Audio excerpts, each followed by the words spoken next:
not all wishes come true. That's the story of the former governor of Taraba State, Mr. Jolly Nyame, as he finally lost his bid to have the Supreme Court overturn his 12-year sentence for the misappropriation of public funds today.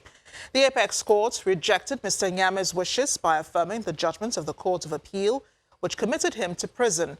But the court favoured him in another regard by setting aside fines running into hundreds of millions of naira imposed by the appeal court, with a caution that the lower court has no right to impose such fines. The former Taraba State governor had appealed the November 16, 2018 Court of Appeal judgment that upheld his conviction to 14 years in prison by an FCT High Court. The appeal court had reduced the sentence to 12 years, but ordered Mr. Nyame to pay a fine of 495 million naira for alleged misappropriation of funds while he was governor from 1999 to 2007. It's a mixed bag, a mixed in the sense that we got some, we didn't get some. So we give all the glory to God in the sense that the fine imposed has been quashed, which is running into hundreds of millions. But as regards the sentence, the lordships have ruled, and this is the final court of the land. We take it. There's nothing we can do.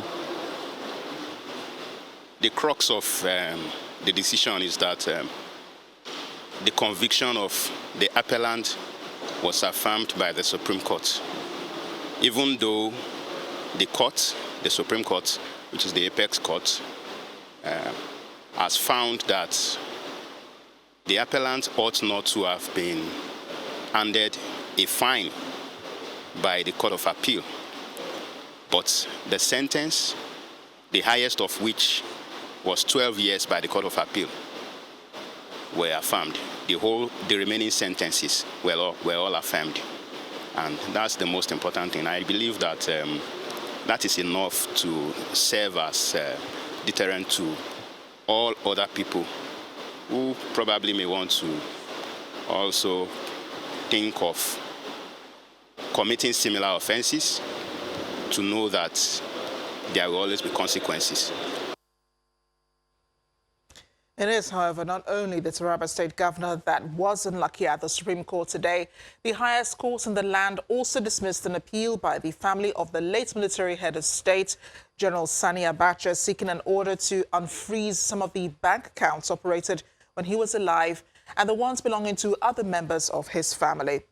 The bank account is set to be domiciled in the United Kingdom, Switzerland, Island of Jersey, Liechtenstein and Luxembourg. The accounts were said to have been frozen in the countries following a mutual judicial assistance agreement between the countries and the Nigerian government during the administration of former President Olusegun Obasanjo in 1999. The five-man panel of the Apex Court, led by Justice Olukayode Ariwola, unanimously held the suit, which was first initiated before the Federal High Court in Kano in January 2004, had become statute barred. The appeal was filed by the son of the late dictator, Mohamed Abacha.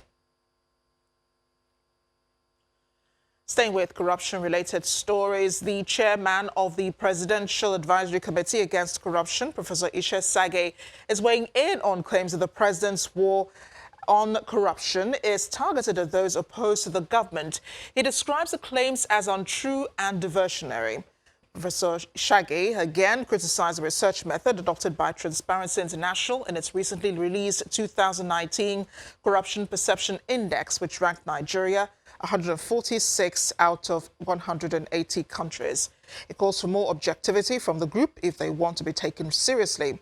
Professor Sage was speaking after a closed-door meeting with the Vice President, Professor Yemi Oshibajo, at State House, Abuja. If the people belonging to opposition political parties are the only ones being dealt with in the anti-corruption war, it's good as long as they are corrupt. At least you are reducing corruption.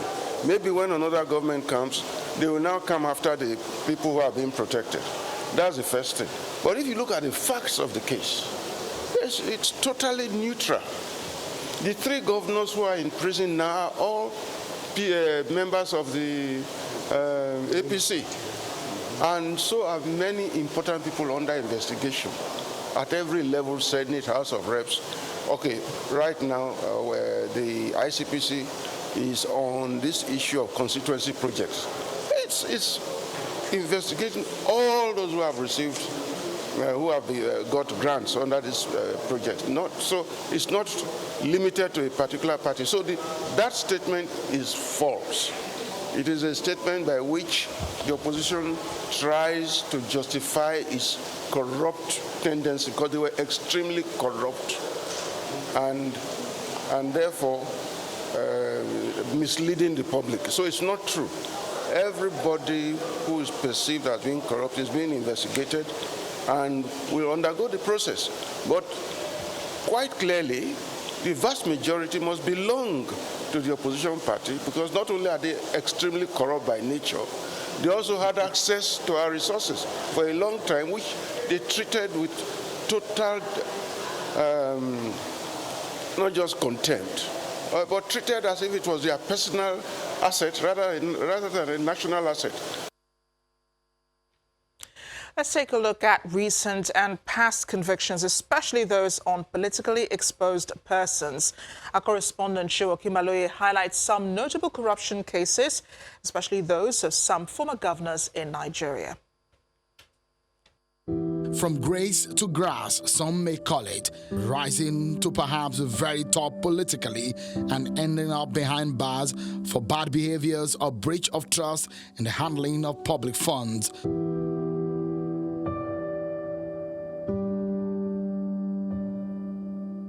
In 2 years, 3 former governors have been convicted.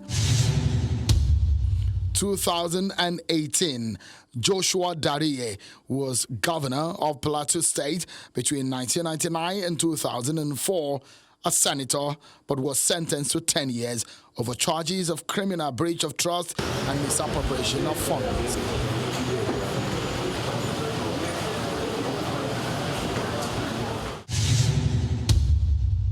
2019, Orji Uzor-Kalu, former governor of Abia State from 1999 to 2007, also a senator. Mr. Kalu was sentenced to 12 years in prison after he was found guilty of 7.65 billion fraud.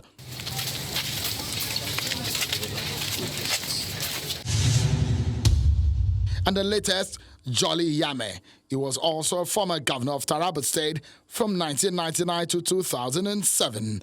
He was sentenced to 12 years in prison for breach of trust and misappropriation of public funds. Get your shots.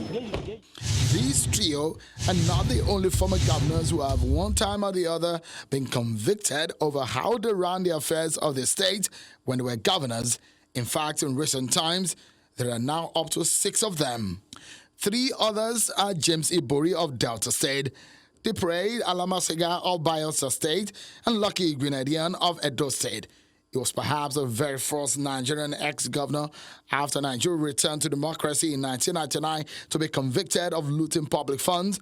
He entered a plea bargain in 2008 and refunded a fraction of the amount he was said to have embezzled and went home. Shewa Kimaloye, Channels Television News. President Muhammadu Buhari has traveled to Addis Ababa, the capital of Ethiopia, to attend the 33rd ordinary session of heads of state and government of the African Union. President Buhari and other leaders will be discussing how to silence the guns, as well as creating conducive conditions for Africa's development. He is also expected to take part in the 29th Forum of Heads of State and Government of Participating States of the African Peer Review Mechanism, the 27th session of New Partnership for Africa's Development, NEPAD, and Heads of State and Government Orientation Committee.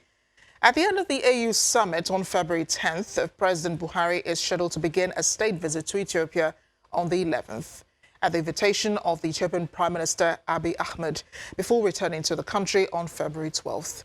President Buhari is accompanied to the summit by Governor Hope Uzodinma of Imo State, Governor Ben Ayade of Cross River State, and some cabinet ministers.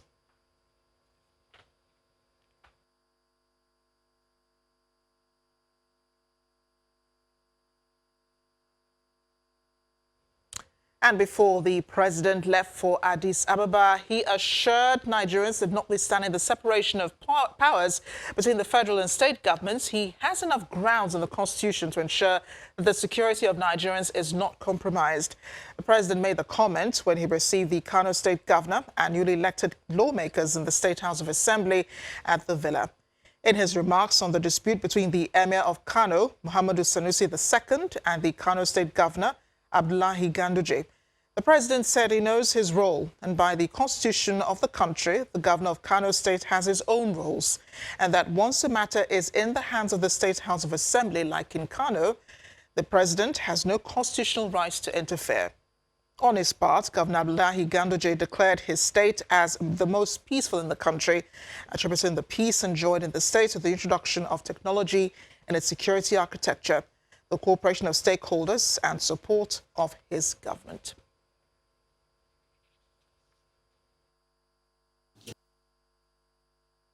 Kano State as of today is the most peaceful state in the country. No armed robbery, no banditry, no tribal conflict, no religious conflict. Even the few cases of kidnapping, the kingpin have been arrested in Kano. We introduced ICT into security administration in the state. That is why we are succeeding. There is full cooperation among the security agencies, and Kano State is providing an enabling environment for the security agencies, especially in terms of community policing. Also, we have succeeded in establishing a very powerful command and control center where all security agencies, their representatives, do communicate with each other. And from that center, the security agencies are being able to communicate with all the DPOs across the 44 local governments of the state. Also, Falgore Forest, which is one of the biggest forests in the country, in order to deny bandits from occupying that forest, we are constructing an army training area